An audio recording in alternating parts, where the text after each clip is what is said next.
Now that we have Ansible set up, we have our inventory set up with our local host machine ready to run Ansible playbooks. What we're going to do is use this local host, our laptop, to run tasks that will allow us to create and manage our infrastructure on AWS. So instead of clicking around and creating instances manually, we are just going to type and run commands in the terminal, and all our infrastructure is going to be created in an automated way. What we are going to do here is open up an editor and have a look at our first Ansible playbook. So there is a lot about Ansible that I did not cover in this video, but you can have a look at the materials I have published on my website that contains information about YAML, Ansible modules, etc., etc. At that stage, we want to use it as a tool that allows us to better manage our infrastructure. We don't want to get too much in depth on how these modules work in order to provision our cloud components. So I'm going to create a new YAML file. And this YAML file is going to be our playbook. So a playbook is a collection of what we call plays. And plays are like tasks that are applied to specific hosts, specific machines. So here we are going to, because it's a YAML file, it starts with 3 dashes. And we're going to start our first play, which is going to be applied to this local host machine that is defined in our inventory. So once again, we want to run the AWS modules in Ansible on our laptop, because at the moment we don't have any EC2 instance to do anything. What we want is create the AWS components where we can run our instances. So the format for the YAML files, it's based a lot on indentation. So here, this is going to be my first item in a list. So this is going to be my first play in my playbook. It's going to apply to localhost, and then I can write down a list of tasks that I want this playbook to execute. So for each task, you usually give it a name. So the name of this task here is going to be create AWS VPC. And then a task will be linked to a module. So there are lots of modules that are available in Ansible. You can see modules are as like very advanced shell scripts that do a specific task in a very nice way. Then you can give them parameters in order to customize the way this task is being carried out. There are a few modules that you will be expected to know in Ansible, like the basic copy, file, template, etc., etc. But there are a lot of modules available, and you can find a lot of them on the official Ansible website. So I recommend and suggest that you keep the official Ansible website open, because there is a lot of information that you can find on this website, and you can build your playbooks by looking at the documentation and picking the options that fit your needs. So here, what we want to do is to create a VPC on AWS. And there is a module for that in Ansible, which is called EC2 VPC Net. So all Ansible modules, they take parameters, and our job here is going to find the correct parameters in order to configure the module and make it do what we want it to do. So you have a huge list of parameters. Usually it's a good idea to have a look at the examples down the page, because they give you some very straightforward options about creating basic tasks using this module. So here we have an example that looks pretty good. So what I'm going to do is use that example as a guide and start writing my YAML file. Switching back to my terminal, and how can I do that? Just move this window there. Okay, and here I'm back in my YAML file, and I'm going to use this amazon.aws.ec2 VPC net module. So this is the module that allows me to create VPCs on AWS. And basically, you can just give it parameters. So the first parameter we are going to use is the name of the VPC. So here I'm going to use something that's slightly different from the other one. I'm going to use auto for automated. And then I'm going to go ahead and fill out all the options that are required. So you want to define a CIDR block for your VPC. So I'm going to use, let's say 10.100.0.0/16. And this VPC is going to be in region US West 2. That should actually be enough for us to create a VPC. So what we can do now is run that playbook and see if it works. So before we run the playbook, we need to make sure that we are authenticated against AWS, which means that we need to use these variables that we define in our AWS keys file. So I'm going to source this file. So now I have my end variables defined with my credentials to access AWS. And very simply, I'm just going to run my playbook against my local host machine in my inventory. So I have this local host in my inventory. And now I can just run the Ansible playbook, which is called AWS infra.yaml.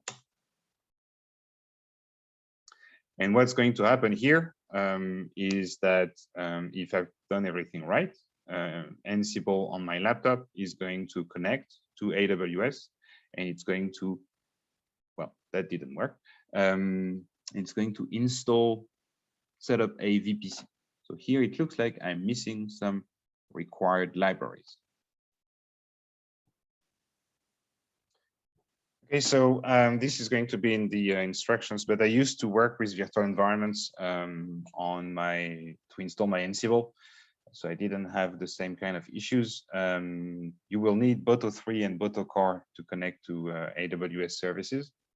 So I already installed them, but you should run that on your computer. Once you've run that on your computer, you will be able to run your Ansible playbook, which is what I'm going to do right now. So I'm going to use Ansible playbook, AWS infra.yaml. And this time it should work.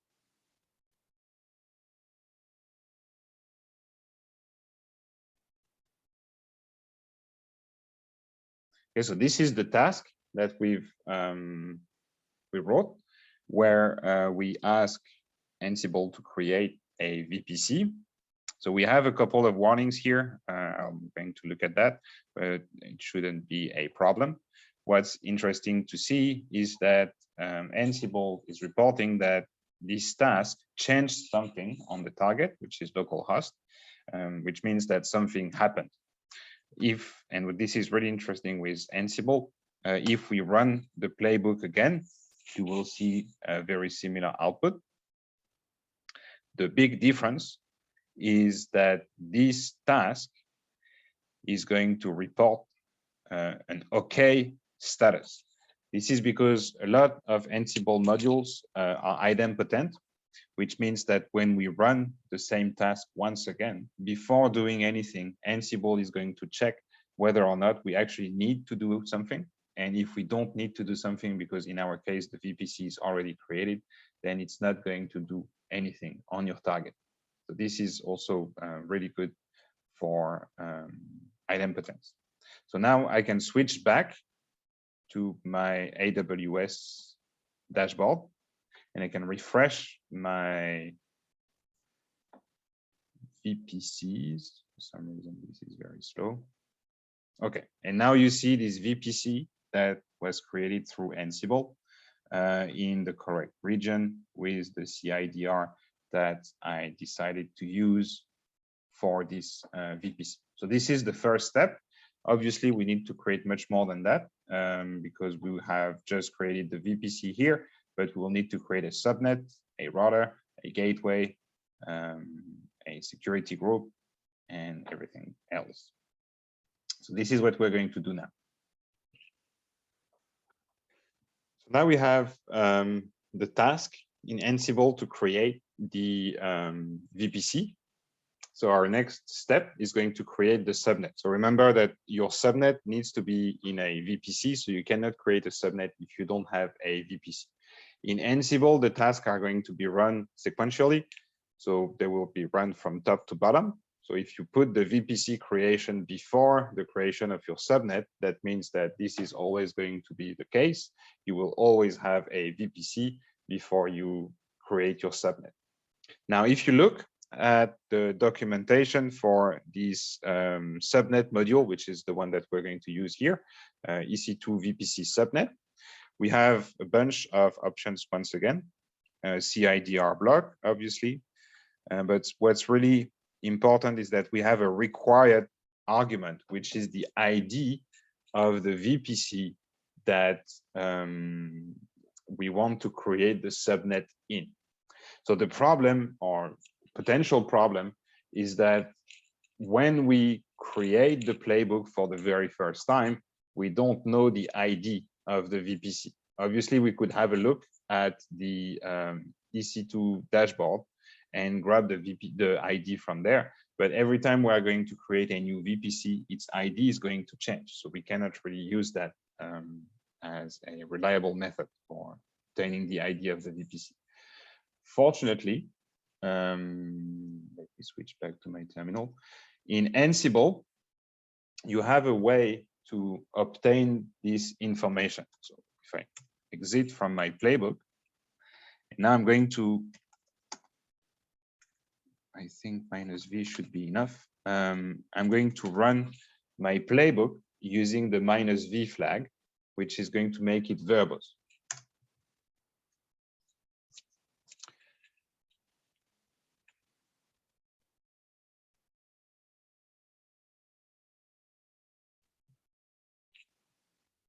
Okay, so now in the output that you see on the screen, it used to be just okay, but now we have okay, and we have a bunch of information that we can use.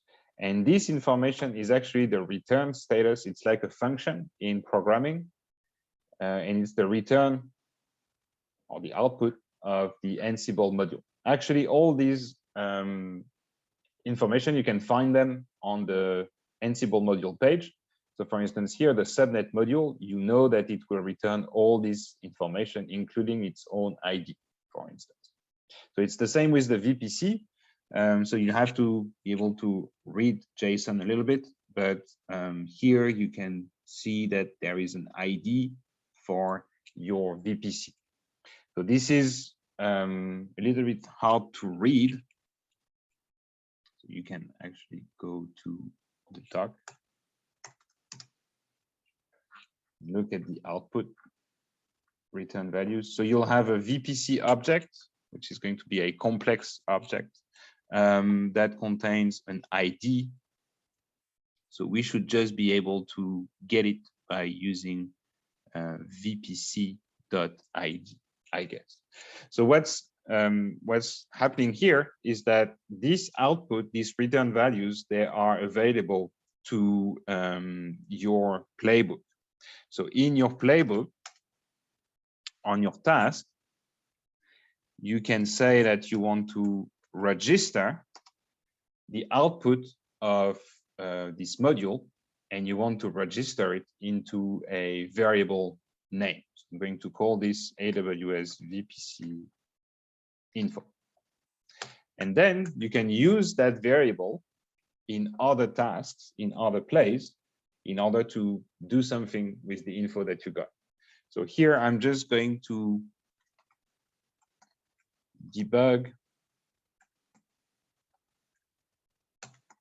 I'm going to use the debug module, and the debug module has a very useful feature where you can type in the name of a variable and it will display it on the screen.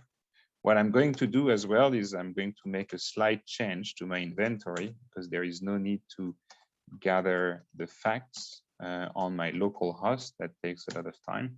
So I'm just going to use gather facts now on my inventory.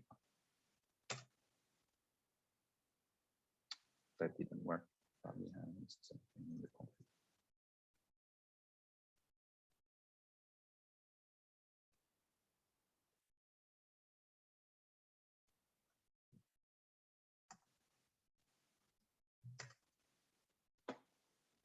Okay, so we have a much better view of the output.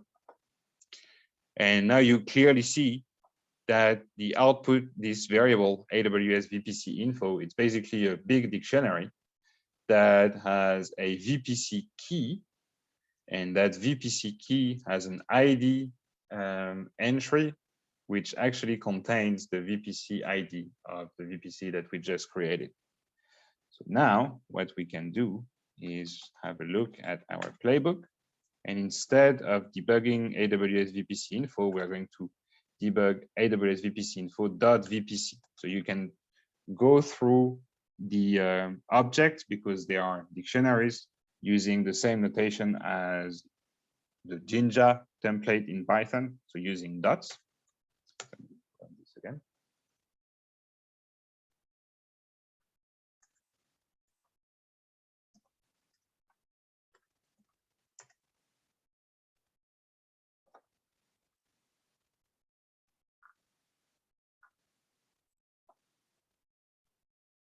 Okay, so now we see that the VPC dictionary contains all these things, and the one that we're interested in is this ID. So now if we go all the way down to .id and run the playbook again.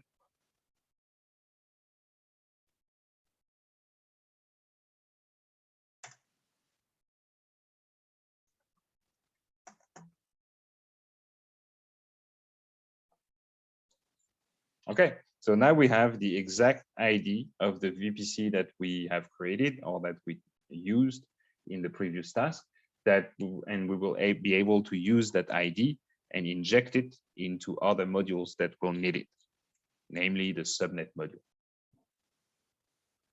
Okay, so let's make this happen. We are now going to create a subnet in our VPC. Make sure subnet exists, and we are going to use amazon.aws.ec2 VPC subnet. And here I'm going to look. Oops, sorry, I'm not sharing the right screen.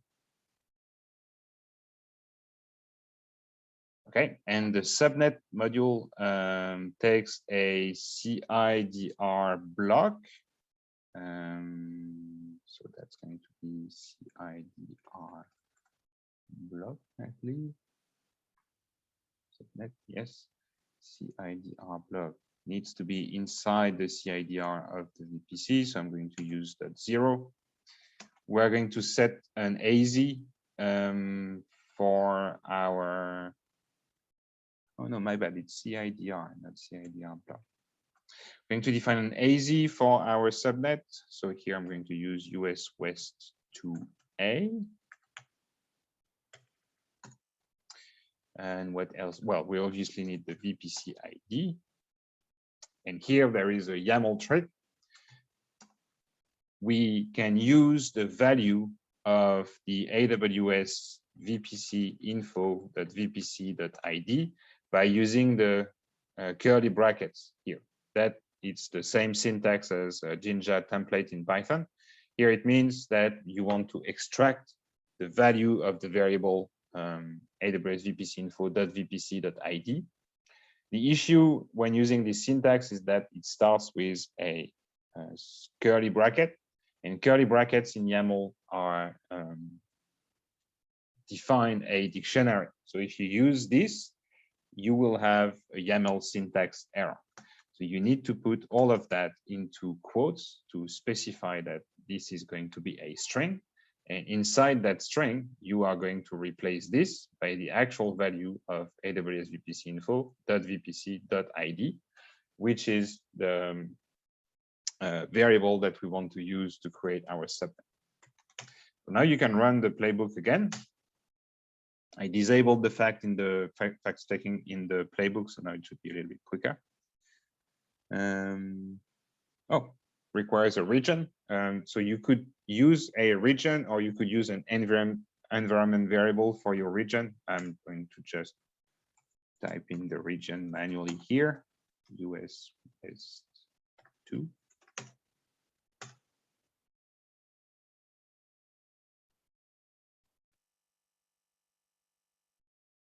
Okay, so we have created our subnet. So now if you switch back to your AWS dashboard and you refresh the subnets page, you have this new subnet here that was created in the other VPC. So that's the manual subnet I created in the previous lab. And now this is the one that I created automatically. You can see that it's not really convenient because it doesn't have a name. So we're going to improve that in the playbook.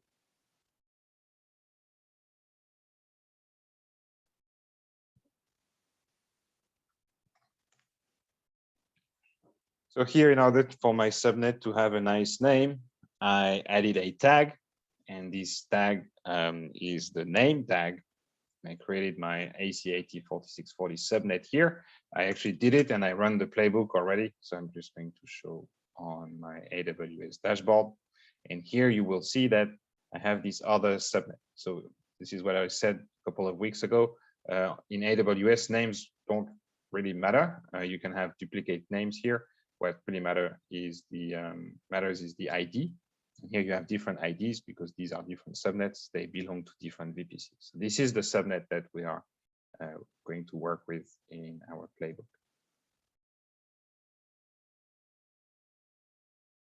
Sorry, switching back to my demo. Okay, so now we've done the VPC, the subnet. I'm not going to go too much in details, but I'm just going to show you the result for each of the modules that you need to set up. So the next one is the Internet Gateway. All right, so I did the Internet Gateway. Once again, the Internet Gateway actually requires a region.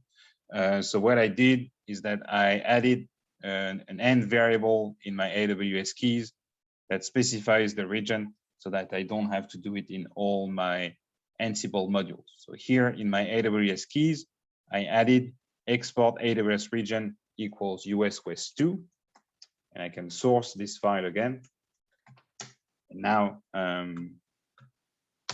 my Ansible will always work with the US West 2 region, which should fix my Internet Gateway problem from earlier. All right, so I've created my Internet Gateway. Now we need to create our route table. Okay, so I just done the route table. What's important to remember for the route table is that it uses a lot of other objects.